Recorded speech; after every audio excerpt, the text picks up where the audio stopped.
What's up, people? So I am doing motovlogging these days, and if you are into motovlogging and you know me, then you should really subscribe to the channel and also follow me on Instagram. My Instagram handle is RUDRAKSHO.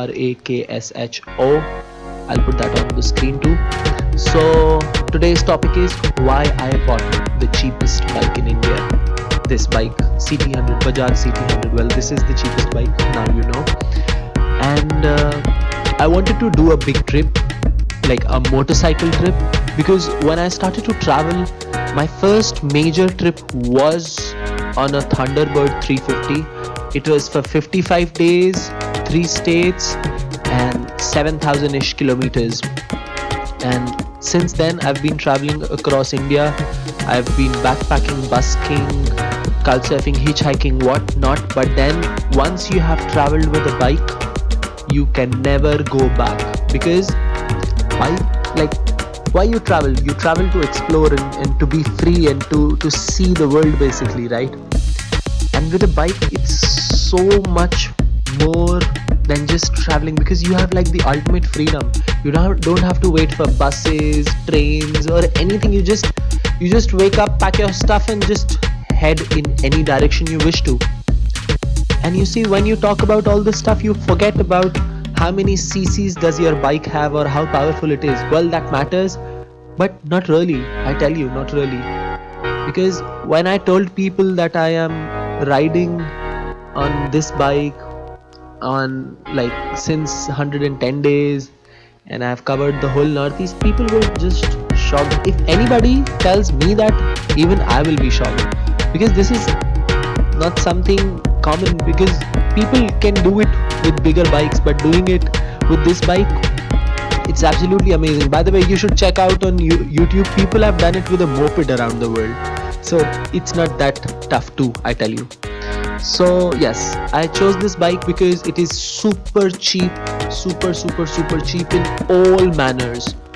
It is cheap to maintain, it is cheap to fuel, it is like everything is super cheap. Like, I'll tell you, so the whole engine rebuild will cost you near to 2,000 to 3,000 rupees, which is nothing compared to anything else. Absolutely nothing.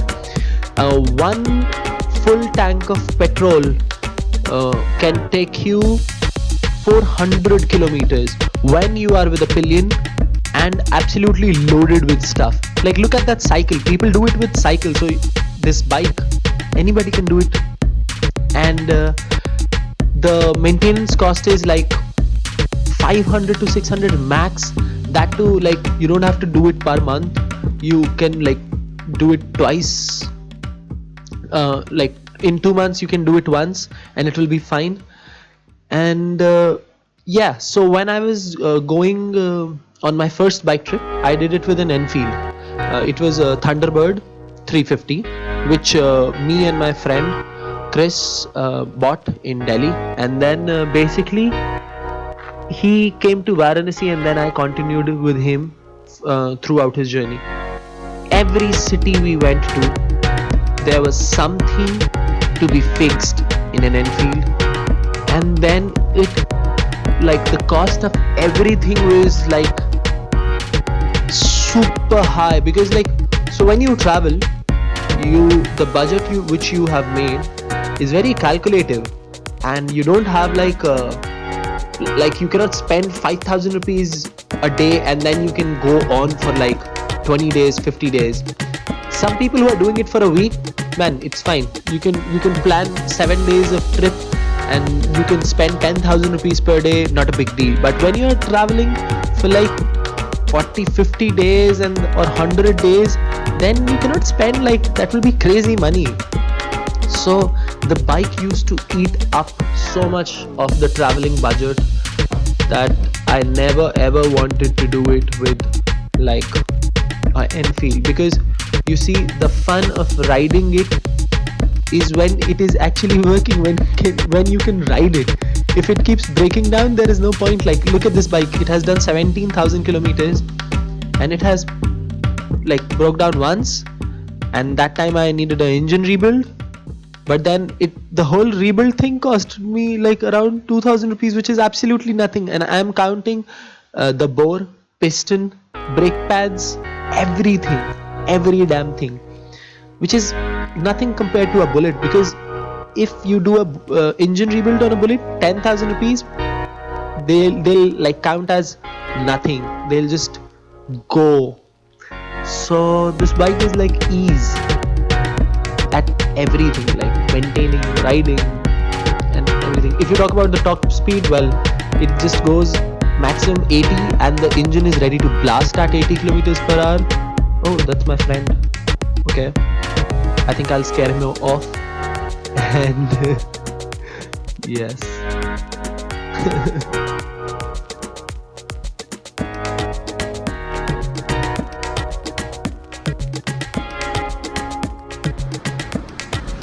I don't like to talk to my friends when I am on camera because I talk nasty shit. Nasty shit. So nasty that you're like you'll get heart attack out of cringe and your ears will start to bleed. So actually I think, you know what, that's the real content. The way I be on camera is not the real deal, because people like nasty stuff, man, on YouTube, like all nibble rubbing, licking, and purely abusive, and their own style of abusing and all. That's more famous than talking in English, talking about good stuff and life and city and whatnot, until and unless you're flexing. If you're flexing, everything is fine. Actually, I enjoy this a lot. Talking to the camera inside helmet. Wow, that's the YouTube life. That's the dream, the YouTube dream. Talk to your own self when you are riding. That too alone. Anyways, that's it. I've reached where I had to go. I come here every day to have my tea, and that's it. And I think this is the end of the video. I don't know if you like this talking. Share this video. If this video gets like, I don't know, this video will never get 10,000 views, but if it gets, if you share it, then I'll be doing more of this bike radio stuff. Okay, see you in the next one.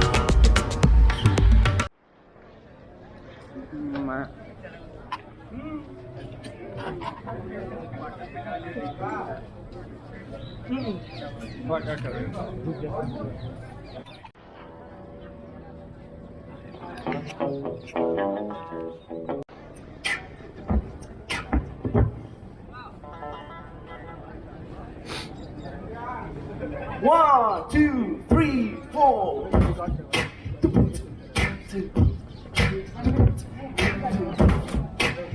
Once we have the rhythm, we go for the next instrument.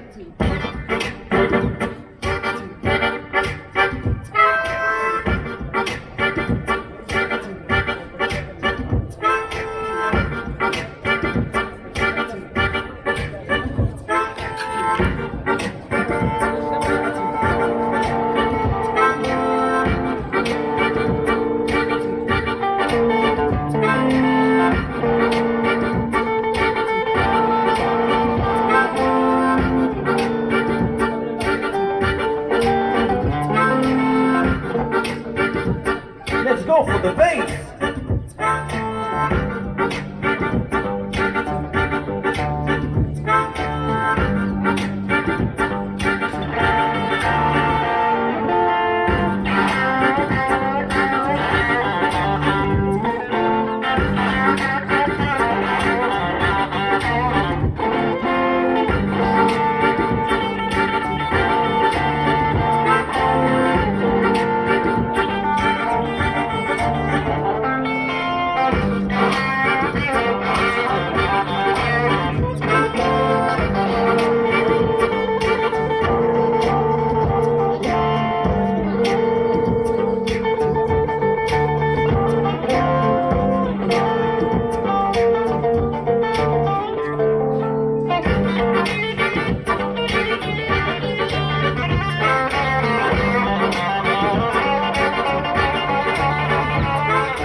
Thank you so much.